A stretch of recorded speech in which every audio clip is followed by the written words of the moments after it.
বেগুন ভর্তা তো আমরা সারা বছরই কম বেশি খেয়ে থাকি, কিন্তু শীতের বেগুন ভর্তাটা কিন্তু একটু আলাদাই স্বাদ লাগে খেতে।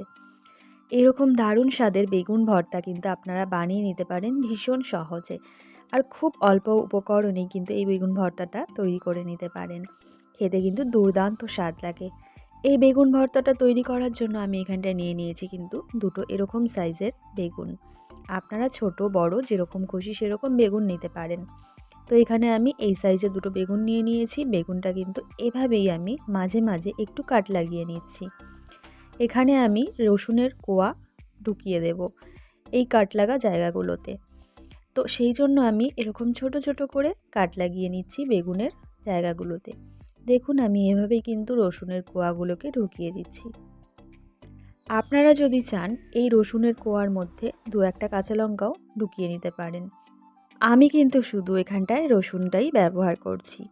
তো এখানে কিন্তু দুটো বেগুনের ভেতরে আমার কিন্তু রসুনগুলো ভরা হয়ে গেছে। এবার বেগুনগুলো পোড়াবার পালা। তো এখানে আমি বেগুনটা পোড়াবার জন্য নিয়ে নিয়েছি কিন্তু গ্যাস ওভেনের ওপরে এরকম একটা রুটি ছাঁকনি। আপনাদের কাছে স্ট্যান্ড থাকলেও কোনো প্রবলেম নেই। আমি এরকম ছাঁকনির ওপরে বেগুনটাকে রেখে দিয়ে এরকম একটা ব্রাশের সাহায্যে তেল ব্রাশ করে নিচ্ছি। অবশ্যই কিন্তু সর্ষের তেল ব্রাশ করতে হবে। আপনারা আগে থেকে যদি ব্রাশ করে নেন বেগুনটাকে তাতেও কোনো সমস্যা নেই, এভাবে করলেও কিন্তু কোনো সমস্যা হয় না। তো দেখুন আমি কিন্তু দু সাইডে ভালো করে তেলটাকে ব্রাশ করে নিচ্ছি। ভালো করে তেলটা ব্রাশ করে নিয়ে এবার কিন্তু আমি বেগুনটাকে পুড়তে দেব। তো বেগুনটাকে কিন্তু আমি উল্টে পাল্টে এভাবেই কিন্তু পুড়িয়ে নেব বেগুনটাকে খুব ভালো করে, একটা একটা করে। দুটো একসাথে দিলে তাহলে কিন্তু বেগুনটা ভালোভাবে পুড়বে না।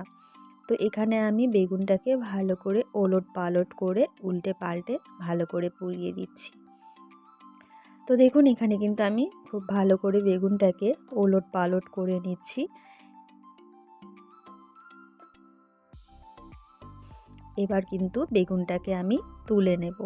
এই বেগুনটা হয়েই এসছে। এই বেগুনটা এবার আমি তুলে একটা থালার মধ্যে রেখে দেব সাইড করে। আবারও কিন্তু একটা বেগুন এখানটায় এর বদলে দিয়ে দেব পোড়া দিতে। তো দেখুন আমি কিন্তু বেগুনটাকে রেখে দিলাম থালার মধ্যে। আবারও আর একটা বেগুন পোড়তে দিয়ে দিলাম।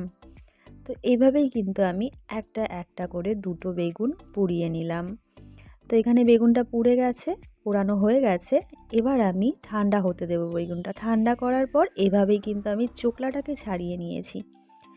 ওপরের চোকলাটা ছাড়াবার পরেও কিছু কিছু চোকলা এভাবে কিন্তু রয়ে যায়। তো ওই চোকলাগুলোকে আমি কিন্তু ফেলে দিচ্ছি হাতের সাহায্যে। এখানে আমার বেগুনটা কিন্তু ছাড়ানো হয়ে গেছে চোকলাটা। এবার বেগুনের মধ্যে রসুনগুলোকে আমি বের করে নিচ্ছি। বের করে নিয়ে এবার ছুরির সাহায্যেই কিন্তু বেগুনটাকে খুব ভালো করে কেটে নিচ্ছি। কেটে একটু এরকমভাবেই কিন্তু কেটে কাট লাগিয়ে নিচ্ছি বেগুনটাকে। কেটে ছোটো ছোটো করে নিচ্ছি। এরকমভাবে রসুনটাকেও কিন্তু আমি এরকমভাবে ছুরির সাহায্যে কেটে নেব। আপনারা যদি চান বেগুনটা না পুড়িয়ে বেগুনটাকে কিন্তু সেদ্ধ করেও আপনারা এভাবে বেগুনের ভর্তা তৈরি করে নিতে পারেন। শীতকালে বেগুন পোড়া খাওয়ার একটা মজাই আলাদা। তাই বেগুন পোড়া অথবা বেগুন ভর্তা যেটাই আপনারা পছন্দ করবেন অবশ্যই কিন্তু এই শীতকালে খাবেন।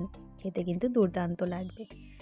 তো এখানে আমার কিন্তু বেগুনটা ভালোভাবে কাটা হয়ে গেছে। এবার আমি কড়াইতে দিয়ে দিয়েছি সর্ষের তেল। এখানটায় সর্ষের তেলের মধ্যে দুটো শুকনো লঙ্কা ভালো করে ভেজে তুলে নিলাম। এবার আমি ওই তেলের মধ্যে দিয়ে দিচ্ছি আদা কুচি, রসুন কুচি, দিয়ে দিচ্ছি পেঁয়াজ কুচি। ভালো করে নাড়াচাড়া করে নিচ্ছি। ভালো করে নাড়াচাড়া করে নিয়ে একটু লালচে লালচে করে ভেজে নেব। খুব বেশি কিন্তু আমি লাল করব না।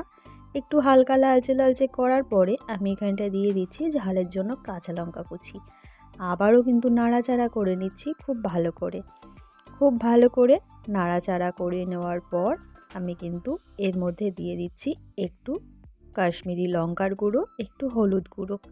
আবারও ভালো করে নাড়াচাড়া করে নিচ্ছি। ভালো করে নাড়াচাড়া করে নেওয়ার পর এবার আমি আগে থেকে পুড়িয়ে রাখা বেগুনটাকে দিয়ে দিচ্ছি। বেগুনটাকে দিয়ে কিন্তু ভালো করে আবারও নাড়াচাড়া করে নেব। ভালো করে নাড়াচাড়া করে সমস্ত মশলার সাথে কিন্তু বেগুনটাকে মিশিয়ে নিচ্ছি খুব ভালো করে। ভালো করে সমস্ত মশলার সাথে বেগুনটাকে মিশিয়ে নেওয়ার পর এবার আমি দিয়ে দিচ্ছি ওপর থেকে ভেজে রাখা শুকনো লঙ্কার ভালো করে একটু গুঁড়ো করে নিয়েছি। দিয়ে দিয়েছি স্বাদ মতো নুন। ভালো করে কিন্তু আবারও নাড়াচাড়া করে নিচ্ছি। ভালো করে নাড়াচাড়া করে নেওয়ার পর দিয়ে দিচ্ছি কুচনো ধনেপাতা দিয়েও ভালো করে আবারও নাড়াচাড়া করে নিচ্ছি। ভালো করে নাড়াচাড়া করে নেওয়ার পর এবার আমি দিয়ে দেব একটু লেবুর রস। তো পাতিলেবুর রসটা অবশ্যই অপশনাল, আপনারা চাইলে নাও দিতে পারেন। এখানটায় কিন্তু পাতিলেবুর রসটা দিলে টেস্টটা অনেক বেশি একটু ভালো আসবে, তাই আমি এখানটায় পাতিলেবুর একটু রস দিয়ে দিলাম। ভালো করে নাড়াচাড়া করে নিলেই কিন্তু বেগুন ভর্তা একেবারে রেডি। এই শীতকালে এই রকম স্বাদের বেগুন ভর্তা আপনারা একবার কিন্তু অবশ্যই ট্রাই করবেন, দুর্দান্ত লাগবে খেতে। গরম গরম রুটি, পরোটা, চার সাথেই ট্রাই করবেন, দারুণ লাগবে খেতে। তো এখানে আমার কিন্তু বেগুন ভর্তাটা রেডি হয়ে গেছে। ওপর থেকে একটু কুচনো পেঁয়াজ, কুচনো ধনেপাতা, 1 চামচ সরষের তেল ছিটিয়েই কিন্তু এই বেগুন ভর্তাটা সার্ভ করতে পারেন আপনারা। তো এই ছিল আজকের রেসিপিটা যদি ভালো লাগে অবশ্যই একটা লাইক করে দেবেন, চ্যানেলটিকে সাবস্ক্রাইব করে রাখবেন। দেখা হচ্ছে নতুন কোনো রেসিপি ভিডিওর সঙ্গে।